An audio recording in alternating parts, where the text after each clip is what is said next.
Naujok. All right, this is actually the third time lucky. Welcome to another Have a Chat. I am speaking to Belinda, or with Belinda Naujok, who is a wonderful teacher from New South Wales, who has just completed the Conceptual Coordinate Geometry course and the Engaged Maths course a year ago.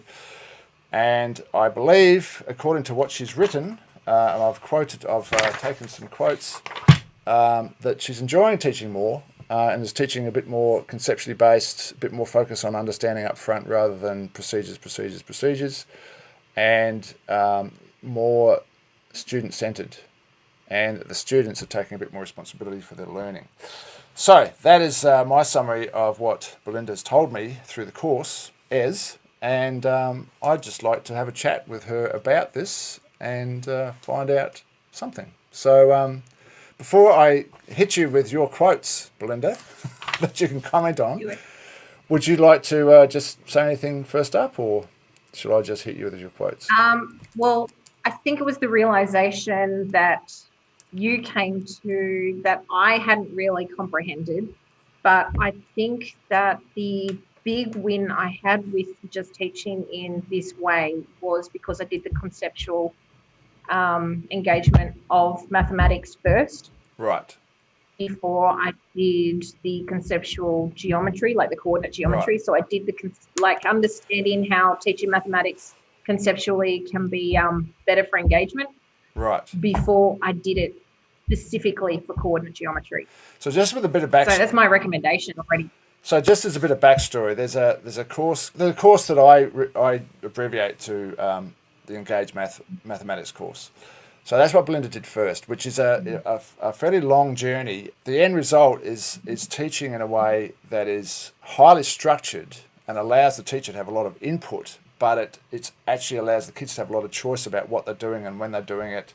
And I think this is sort of a question and a statement at the same time, Belinda, but would you agree that when students are given choice in a more student-centred approach, that has a massive impact on their engagement? 100%. Right. It's changed everything. And is that something that you weren't? Did that surprise you when you saw it happen? Yeah, I think so. I think the thing that has surprised me the most is students actively saying that they prefer this method of learning, which has been the statements, especially for my Year 10 students.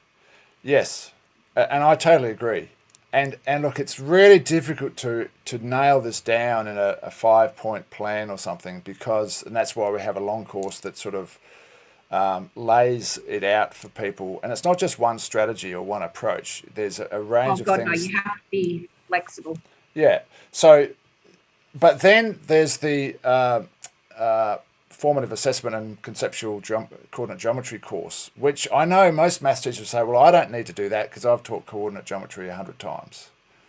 But that's where it puts this conceptually based and student-centered approach together, but in just one unit. And even teachers who aren't teaching that topic, in the foreseeable future, they can still apply those techniques to something else. But I found it really interesting because I think you might be one of the first people who's done both courses, and and I've really saw the lights come on for you with the coordinate geometry course. So you are, and we'll talk about some of the things you've said. Now here's something I would like to mention though, because a lot of people think, but if you teach a bit more conceptually or you teach in a bit more of a student-centered way, that's okay for the top kids, but I can't do it with my classes because they're sort of middle of the range or lower. And I've always said, no. So what did you say about that? I say no way in hell. I did it with a stage 5.1. So for anyone who's not in New South Wales and therefore doesn't teach to the New South Wales curriculum while everyone else teaches to the Australian curriculum, New South Wales splits mathematics in year 9 and 10 into 3 stages, 5.3 being the top, 5.2 and then 5.1. No, seriously, 5.1 is probably where majority of students fall, but we find mathematically they're the people that don't tend to enjoy it. Yeah, I think you described this class as your typical beat your head against the wall class. Oh, absolutely. If you try to tell them what to do, they're just going to sit there for the next half an hour and just go, I don't understand it, I don't get it, I don't get it. Right. So you were beating your head against the brick wall, trying to teach them traditionally, like step by step, because this is what a lot of teachers think.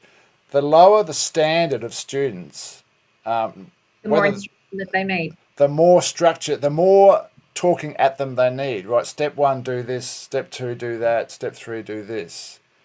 And you've discovered the opposite to be true. Absolutely. Not only did I not give them any formalized sets of notes, I actually got this class to create their own notes because these notes were going to be used for their end assessment. Right. I actually took photos. It's kind of hard to share, but I actually took photos of one student's notes and they almost mirrored what I would have given them in the first place. And so just to, this is going to be abstract to someone who hasn't seen these courses, but in the Conceptual Coordinate Geometry course, rather than teaching coordinate geometry where, I don't know what's typically I think we start off with a distance formula and then we do the gradient formula and the midpoint formula or something like that, and then you start trying to piece it together and then you do the algebra. And I always found that students, even some of the top students, like that, they might be able to get the answers, but they got no idea what's really going on. And I used to tutor pre-calculus kids who had no understanding of the relationship between ordered pairs, an equation of a straight line, and the gradient. They had no idea. And I could see that this was simply because they'd been taught procedurally. And so in this course, we look at the distance and the midpoint and the gradient, but not from the traditional perspective. It's all from formula. They're getting their hands dirty with the concepts, aren't they? They're playing around with stuff on a coordinate plane. Did you do that? They had to use their understanding of middle and their understanding of gradient that they'd already built up to anyway. Yeah. And distance, which we linked back to Pythagoras, which was something that they were comfortable with. Yeah. So we tried to make the connections. And so when you hit them with the procedures, with the formulas, they go. I never gave them formulas. Oh, you didn't? You never did them no. At all? I never gave them formal formulas simply because a lot of these people will in fact do standard maths. Well, they don't really get much choice, but they'll be doing standard mathematics in year 11 and 12. Right. You don't get the formulas then either.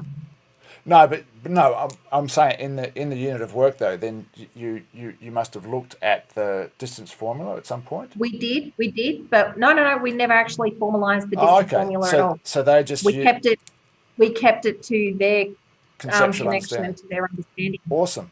Well, in my experience, when I did present those, the students would go, "Oh, this is what we've been doing for the last 2 days, sir." I go, "Exactly." So did you do the thing where you would have used GeoGebra so that you're showing a line and saying, this line's, look, I'm a magician. This line, I tell you, it's a gradient of 3. And the kids are looking, and then this one's got a gradient of 2, and this one's got a gradient of 2/3. And then some kids going, "Oh, I know how you're doing that, miss. I know how you're doing that." Is that what you did for gradient? We spent a whole 50-minute lesson going through that and allowing people to start clicking with the line and was that what fun? It was doing. The people that weren't there, I think we had 2 students that weren't there that day, they struggled. Right. They definitely struggled more than other people did. And then did you flip it around then and say, right, I'm going to put a line on the grid here and then you tell me the gradient and all that sort of stuff? Absolutely. That was most of the time. Yeah. And so it's so much more engaging and it bypasses the algebra, which is the thing that kind of gets those sorts of kids in particular. I never formally introduced them to y equals mx plus b until well into the topic. So your kids are, so-called strugglers. Were they able at some point to look at a simple line meaning a line that goes through corners of your squares on the grid? So like, a y equals 2/3 x plus 6 or something like that. Or were you able to place that sort of line down and then have some kids go, "Oh, that's without making a table of ordered pairs and all that"? Were they able to go, "Oh, that's y equals 2x plus 3"? they were able to go to the equation of the line, and then we flipped it. I gave them the equation of the line, and they were able to draw it without a table of values. And the thing I've always found is the table of values confuses them because they don't see the connection between the tables and values and the ordered pairs. I mean, as teachers, we think it's obvious, but I think there's something in there that confuses the heck out of kids, and it's boring as anything. So they worked it much, much better without the algebra. So it's really impressive. This is what I'm trying to say. It's really impressive. And like if you have a more average class, I mean, it sounds like yours is sort of below average in terms of performance. There are definitely some strugglers in there. Yeah.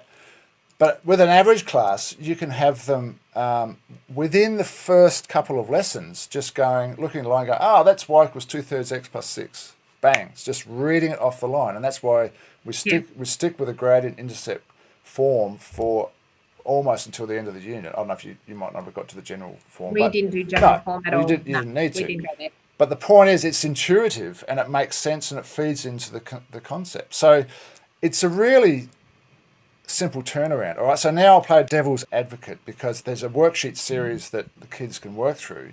So that's partly where the student-centered aspect happens because then they're free to progress at their own pace. Well, that's not going to work, Belinda, because you're going to have kids who are up to like level 5 or something on here doing algebraic substitution. You've got other kids down here still doing the distance formula thing on those grids. So it's not going to work. How can you possibly cater if it's student-centered and if all the kids are spread out? So I just did the one whole class instruction once. Yep. Throughout the whole entire topic, right at the beginning, I did the whole class instruction. And then students are allowed to work at their own pace. So I had the people that would fly through, like certain aspects, like a couple of them really, really engaged with it significantly. And I had to give them some extension stuff to keep them busy at the end. But I had some people that were still at the point where they were plotting lines and doing distance and all that sort of stuff. Those guys are off to extension. So how are you coping with that differently to what you would have coped a couple of years ago? So obviously I was keeping track of where each student was up to. So I had my own little checklist. So I knew who was doing what. Right. So those guys would all kind of congregate together so that they could work together. And I was able to give that group of kids instructions where they needed it. But it allowed me to check in with each individual student to see where they were getting stuck and what they needed help with. So do you think working this way, which is much more student-centered, but it's highly structured, isn't it? It's not like you're chucking out... It has to be structured, yes. You're not chucking out a heap of equipment and saying, go knock yourselves out, see what you can learn about coordinate geometry, and I'll just sit here at my desk and smoke my pipe. Like Oh, no, I'm actually busier, I think, during these lessons, right. Get to spend more time with the students. Would you agree, though, that having a structured unit like this that is student-centered allows you more ability to spend one-on-one time with small groups of kids than if you're teaching in a traditional, okay, here's the next routine, you've got to learn, write it down, do 5, here's the next routine, blah, blah, blah? 100%. Why? 100%. So you've got the people who won't need your help, but because they have come to their own conclusions about what it is that they need to do, you find that even if they were the ones that were constantly seeking assistance, clarifying things, they seem to have the more confidence to not need you as much anymore. And they're actually freeing up your time to spend with the people that do need more assistance. So you find with those guys, it's 1 or 2 sentences and off they run. Right. With some of the other guys that need a little bit more one-on-one time, you get to spend that time, and you find you're able to do that with more and more students. See, I think traditionally, like if I'm the student and you're the teacher, you've written something on the board, right? I'm kind of learning by distance. I'm one step removed. So I'm writing down what you're doing, and then when I'm doing my examples, I'm really just following whatever you did. And so, if I get stuck, if I can't get you, I'm sunk, right? And so, and it's like, I don't know what you'd even call that, but it's not really learning as such. Whereas in this model, the kids are actually they're drawing figuring out how to do it themselves. They're drawing on the conceptual understanding of how this thing works. That's what I call it, getting their hands dirty.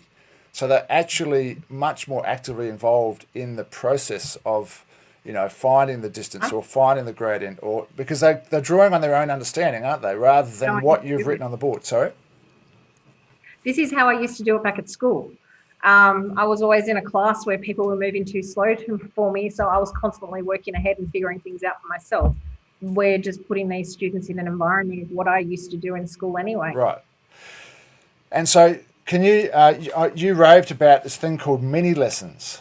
Yeah. So do you want to, rather than me rabbit on about what I think that is, do you want to explain your perspective? With my version of a mini lesson, once students have completed something, all you need to do is give them the next item that they're up to, whatever that might be. So if it was distance, gradient, midpoint, so I'd sit there and I'd say, okay, this is what we're going to be doing now.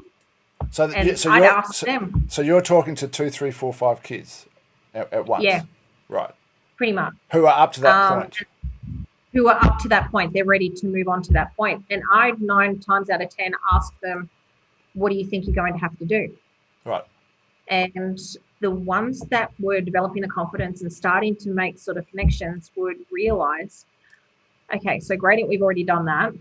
And so automatically in their brain, they're constructing a triangle, and I've gone, what else can you do with a right angled triangle? And they figure out they can work out the distance from that.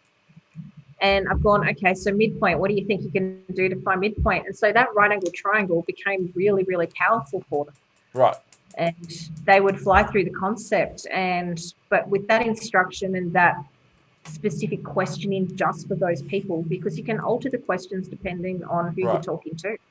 So, very specific. Would you agree there's a massive difference? It's subtle, but a paradigm shift as well. Having 3 or 4 kids come to this point and saying, Miss, we need to know how to do this next thing, is a paradigm shift from you saying, right, class, stop. I know what you need to do next, and this is what it is. Pens down, watch the board, blah, blah, blah, blah, blah. Here it is. Take it down. Now do those 5. It's a paradigm shift, isn't it? The people that are not up to that point in their own learning are not going to hear a single thing you say, no matter how quiet that room is. So when someone says to you, you do mini lessons, so you repeat yourself 5 times during that, that's ridiculous, because you're saying the same thing over and over again. And you repeat yourself in any normal lesson anyway, because kids aren't ready to hear what you have to say at the board. Except this time you're repeating to kids who are asking, hey, Miss, and they tend to only ask once. Yeah. So in a really subtle, in a minor way, but it's a major way, you're creating a need for these kids to learn the next thing. Miss, which is my favourite. Which is, I'm up to here, right? I'm up to here. Hey, coordinate geometry doesn't completely blow me away, but I'm happy to be in the class, and it's kind of fun collaborating with everyone. And I'm up to here. I want to learn. I want to know this next thing. That's completely different to you dictating to them, saying, "You need to learn this now because I said so, and here we go."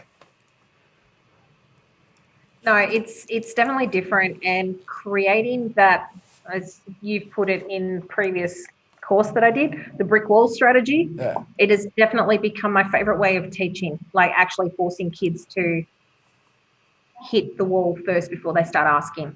So instead of, if you're teaching trigonometry, instead of saying, right, kids, now I'm going to teach you how to find angles instead of sides in right angle triangles. Everyone stop. Here's the calculator thing, blah, blah, blah, boom, go do it. You just insert that into the worksheet, and these kids are sailing along, and then they hit the brick wall, and they go, Sir, how do you find angles? And then that's Johnny, who's always at the top, you see. So say, oh, come on, Johnny, you work it out. Just have another look at it. Knowing damn well he won't, but you're just waiting for a few other kids. You're jollying him along, because he deserves to be hit the wall a few times. And you wait for a few. Who else wants to hear this? Right, I'm talking to you guys. And don't you find that in those little teaching segments, it only takes you a third the amount of time to teach that as when you used to do it globally? Third or less. Right. Like a third or less. It's straight to the point. It's because you know how when you're teaching and you've got the kid who goes, I can't do this. Yeah. And you spend most of your time trying to figure out what it is that you don't understand. Yeah. Because they can't communicate to you what it is that they don't get. Yeah. I find that's where most of my time when I'm dealing with questions is wasted. Yeah. But Belinda, this all sounds good in theory, but it doesn't work because it takes longer. You know, anytime you try and do something conceptually or more student-centered, it takes longer, and we don't, as you know, there's too much in the content in the curriculum anyway. So I'd like to do that, but it takes more time than. So that's why I do it. I teach traditionally, step by step. No, once again, it's weird having gone through the process now, all these things that you said, and you can be as doubtful as you want, but it doesn't actually take longer. Yeah. It takes the exact same amount of time as it normally would, and you may find that you've got your students that get accelerated where you may not have allowed that to happen before. I've actually found in some units it saved me time, but it certainly doesn't. And look, the problem. I use that extra time extension. The problem is, and look, I'm obviously an enthusiast for this model of teaching because because would you agree that teaching this way the end result is you have far less kids having no clue what's going on in a lot of lessons. Like you almost have almost all of your kids are on the ball, they understand. Whereas traditionally, by default, if you're teaching step by step by step by step, and sure, you throw in some interesting other activities now and then, but if that's your default thing, by default, that method has to have kids not getting what's going on because they can't follow what you're doing on the board, and then the first few questions they're in the dark, and then they might get a bit of a sense, but they're not fully understanding what's going on. And they tend to get left way behind because you as a class will have continually moved on, and you get about 4 lessons down the track and they're gone. But having said that, though, I have, because I spent a lot of years working this stuff out, and it's not that I've invented anything new. I mean, because I read about it later, I thought, oh, that's okay. I discovered this, but I didn't really discover it, I was just putting stuff together in a way that made sense to me because I was so frustrated, boring the pants off kids. But on that journey, I did throw away a lot of lessons, but I thought, this is going to be great, and I'd try this thing, and it would just bomb. The kids might have had fun, but they didn't learn anything. And it's like, why doesn't that work? And then, so I think a lot of teachers have tried these different things that are more student-centered and more conceptual, but it doesn't work because the pedagogy is not right, and then they go, oh, well, it doesn't work, so I'll stick to what I've got. Because in most courses, in my experience, there's not a roadmap given.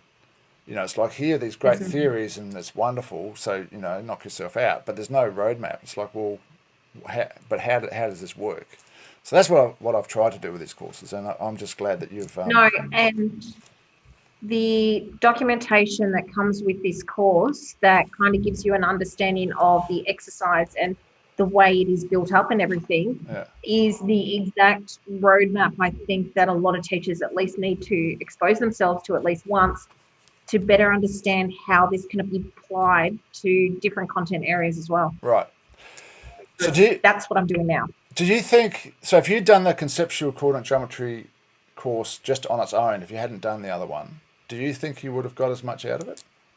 I don't think I would have been, I think I would have still tried to structure it in a way where I still had complete control. Right. Like, I think I would have struggled to release the control that we as teachers naturally have in a classroom to allow students to develop the spread that they needed to do, because people are different ability levels. I think that's a really interesting point, because like 13, 14 years ago, I was running a lot of these activities in a face-to-face setting, and I was wondering why it wasn't really working. And then I realised, hang on, I spent like a decade transitioning from tradition to this kind of model, because it's a paradigm shift. It's a big shift in pedagogy, right? And I realised if you just throw a conceptual strategy or some activity to a teacher who doesn't use that pedagogy, they're going to try and put that into a highly structured, teacher-directed, step-by-step approach, and it doesn't work. And then the teacher goes, well, there you go, Richard, it doesn't work anyway, so what are you talking about, right? And I feel that is what I would have done. Yeah. And that's why, that coordinate geometry course was actually created first. I thought, I just want to dabble with these ideas. And the few people that did do it gave me so much positive feedback. I thought, I think I need to create a big course that just talks about this whole conceptual approach thing. So that's great. Look, I just love getting the feedback where people are are really passionate, or teachers are passionate, and they're seeing the point of it all. Can I just try and dig out some little things you said here? So you've said that this was after you'd implemented this unit with this class. I did the whole unit. That's now one of your favourite classes, I would suspect. You said no, still year 10. said I've created a similar kind of situation for statistics. I'm running it with the same group, so the expectations of how it's going to work is not needed, and they've gotten stuck straight into it. So that's interesting. They've gotten straight into it, and to the point now where everyone's flowing through it. It's the last topic we need to do for the year, but we've gotten through so much of it that we've gone on to quartiles, box and whisker plots, and we'll probably start bivariate data by the end of the week. We high school maths teachers, I say this a lot, I've written about it, we are the least able people to understand what it's like for students to be in maths classrooms not understanding what's going on. And we are the worst people. Because we always understood it. And if we could sit in their brains for 5 minutes, we would be staggered about how horrific it is. And but there's hope. Because you've demonstrated if you tackle mathematics teaching in a way that allows them to understand first up from kind of first principles, from getting their hands dirty, from activities that make sense to them, it completely changes. And so, because you've mentioned engagement on a couple of little comments here, so we're back into the coordinate geometry here. You said students did engage with the interactions as we talked about the aspects of straight lines, and because it was so different, they immediately demonstrated a willingness to question and provide information. The one thing that surprised me is that students were giving it a go. Yeah. And they were okay with getting it wrong. Right. Because you know how students can be sometimes terrified of being incorrect all the time? Yeah. These guys were giving it a go, correcting their mistakes, trying to develop the understanding, where by the end of the time, they actually did, by default, develop their understanding.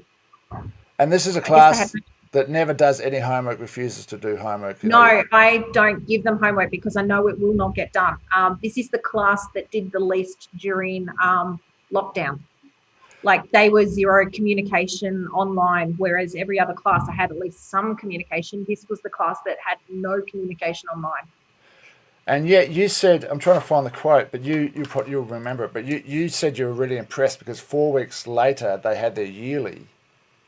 Yes. So 4 weeks from ending the topic.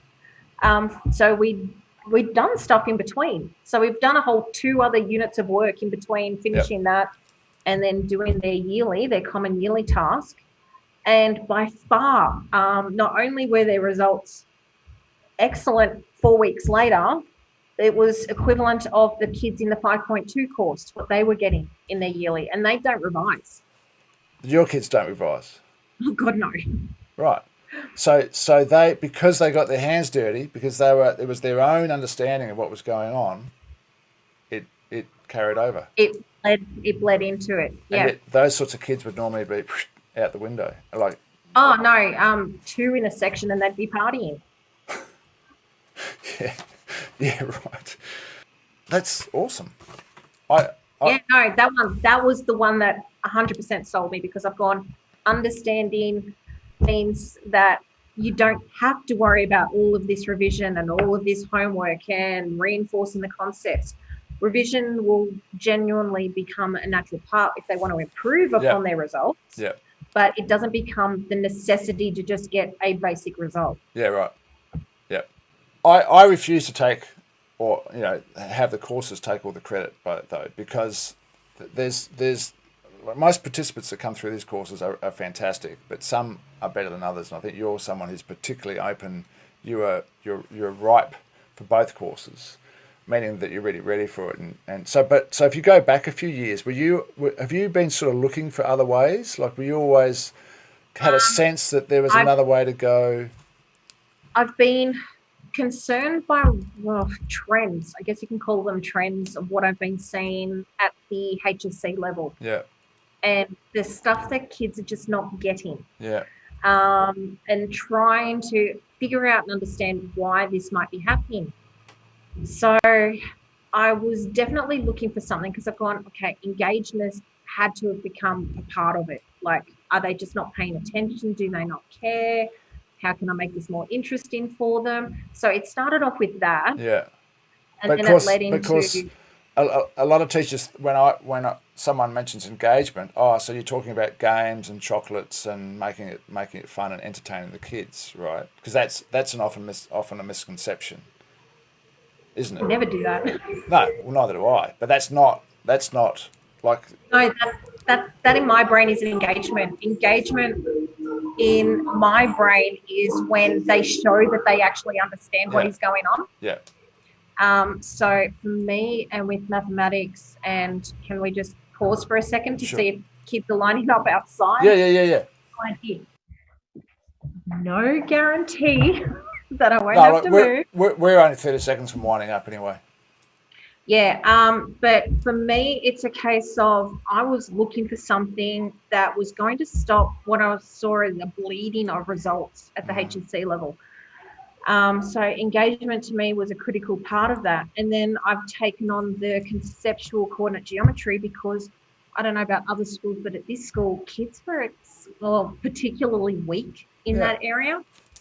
So I was looking for something that could hopefully change either our attitude towards it or at least encourage them to change theirs. I honestly think if kids were taught this way, like where they're getting their, because you can apply this to almost any topic. There are some topics you could argue that surds is a bit harder to kind of do this way, but there's a lot of topics you can apply this sort of thing to, and those critical topics that are the crash and burn topics, like kids who don't do well in coordinate geometry or fractions, decimals, percentage work, they never go on to advanced maths at year 11, 12. Exactly. But I reckon, that's because they don't understand what's going on. I really believe if kids were taught this way, a lot more of those kids would do well in trigonometry and coordinate geometry and all that, those sorts of key areas, and they go, okay, well, I'll give this a crack. Yeah. That's what I think. I can't prove it, but you know. Hey, look, okay, Belinda, we'll wind up. Thanks. Okay, no problem. Thanks so much. It's been awesome to chat with you. Your kids must love you as a teacher, and I think they're very lucky. And we'll speak to you again sometime. Thank you very much.